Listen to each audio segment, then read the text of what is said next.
Ito naman ay laro namin ni Ralph Pilodar. Sino kaya si Ralph?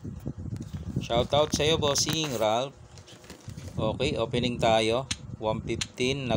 Nagpakain sa gitna. Okay, favorite natin yan. 416. Bookline yan eh. 214 tayo. O, 5-1 siya. Doon na tayo sa gilid. Yan. Kaya na bante. Pag tinakpan niya, maganda. Makakaano tayo. Kaso nag A3. Okay pa rin. Pasok pa rin.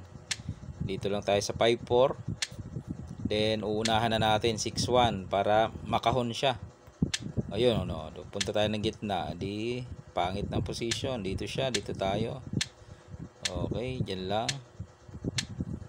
Nag-sacrifice mga boss. Kasi, no choice eh. Pag sacrifice, siniguro niya sa gitna. Okay? May sabayan dito. Sumabay lang tayo dito. Hindi niya pwedeng kaining dalawa. Mas priority yung tatlong kain. Nasaan yun? Ito yun, no? Kain siya ng tatlo. Kain naman tayo ng dalawa. Dama tayo. Ayun. Umilag siya. Kain tayo. Kinain niya. Dumama tayo. O dalawa na dama natin. Pag sulong niya doon, ayun. Kinain lang natin. Ayan na. Puro kain na nangyari. Kain dalawa. Okay. Okay. Then, second game. Tayo naman ang second move. First move siya. Tayo naman second move. 3-13 lang. Favorite natin yan.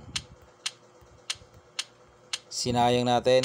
Ayaw mag 116. Okay. Dito. Bookline pa rin. Papunta pa rin sa bookline eh. Iba. Kasi 6-1 yung karaniwan eh, no? Di subuan na natin ng 6-2. Dito siya kumain. Tapos pumunta siya doon. Nag-real. Pero lugi siya ng isa. Dito tayo. Doon siya. Dito tayo. Dito siya. Pasok na tayo ng gitna. Ayun. May lansi kaya. Nagpakain eh. Kain tayo. Dinalwa. Wala namang lansi. Nalugi pa siya. Kain ako, kain siya, kain ako. Ang laki ng lugi. 2-4-6 kontra 4. Dito siya.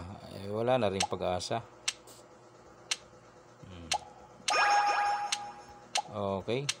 Shoutout sa iyo, boss Ralph Pilodar. Okay, yun yung ating naging laro.